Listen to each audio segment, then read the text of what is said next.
Hey class, and welcome again to Health 300. This is a video to recap the first 2 weeks and to give you an introduction into week 3 and beyond. So I hope to do videos at least every 2 weeks, if not every week. So please take time to watch them. Of course, you wouldn't know I'm saying that unless you're watching the video. But let's recap pretty quickly. Weeks 1 and 2, we just discussed overall general health concepts and the idea of the wellness wheel. Most of you did very well on that project. Great job being resilient with the obstacles to submit it, so I'm very proud of you for that. And I think that it really helped a lot of you see some areas that you maybe want to address as we move forward with some of these different sections and dimensions of wellness. So I hope that you take those seriously and that you look to improve upon things that you think may need to be improved. Additionally, as we finished week 2, we talked about stress, and man, you guys did such a great job on the discussions and the personal reflections. Thank you for your openness and your honesty and how you're able to apply the concepts from the text and what we're studying to real life things and to what you're going on in real life. I mean, listen, guys, almost everyone in the class mentioned something about dealing with depression at some point in time in their life, anxiety at some point in time in their life. I want to tell you that those are absolutely normal things. Those happen to every human at some point in time if they live long enough to experience life.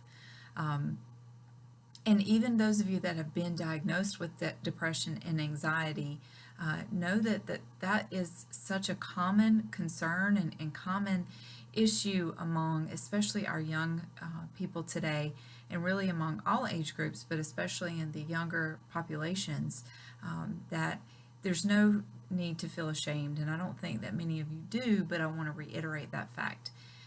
And in fact, also, don't let it define you. Don't let it be who you are. You are always bigger than some of the things that can happen to you if you choose to be and if you really seek to be. I know sometimes it's harder to deal with than a lot of people think. I realize that. But thank you for your openness and your honesty. And please stop by my office and let's just chat. I'm not a therapist, I'm not a psychologist, but I do like to just chat and talk with you if you're available. Now let's move forward into week 3. We will be talking about a couple of my favorite topics: physical activity, exercise, and nutrition. It's also some topics that I still struggle with. I have a PhD in exercise science and I still struggle with making time to exercise and choosing healthy foods. So again, apply these concepts as much as you can to your life. Couple of points quickly about assignments. If you can, please delineate your answers on the reflections in the discussion, either using a different font or a different color or a highlighting tool. That was suggested in the syllabus, and those of you that are doing that, thank you.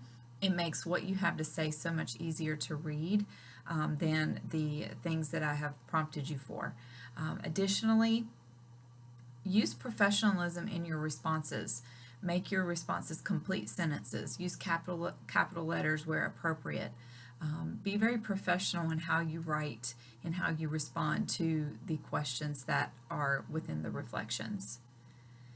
If you have not uploaded a pic for your avatar, please do that.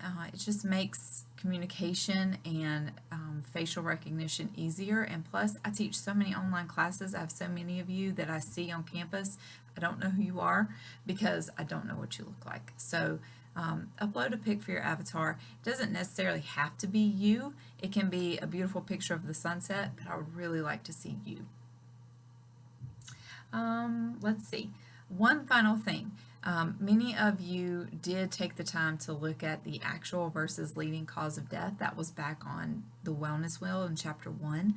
This is one of the most powerful images that we have related to health. That leading causes of death are the official causes. For example, heart disease and cancer are the number 1 and number 2 causes of death, official causes of death. Actual, though, is tobacco and obesity. Those are the things that are causing heart disease, diabetes, cancer, strokes, etc. They are preventable. So I think that's really what I wanted you to take away from that, is that while in our younger populations, accidents, vehicle crashes, etc., but as you see, if you get to those late 30s and 40s and 50s and 60s, it's the lifestyle behaviors over that time that lead to the causes of death. Think about that. Think about that. All right, I'm checking out. Have a great week, and let's get going with week 3.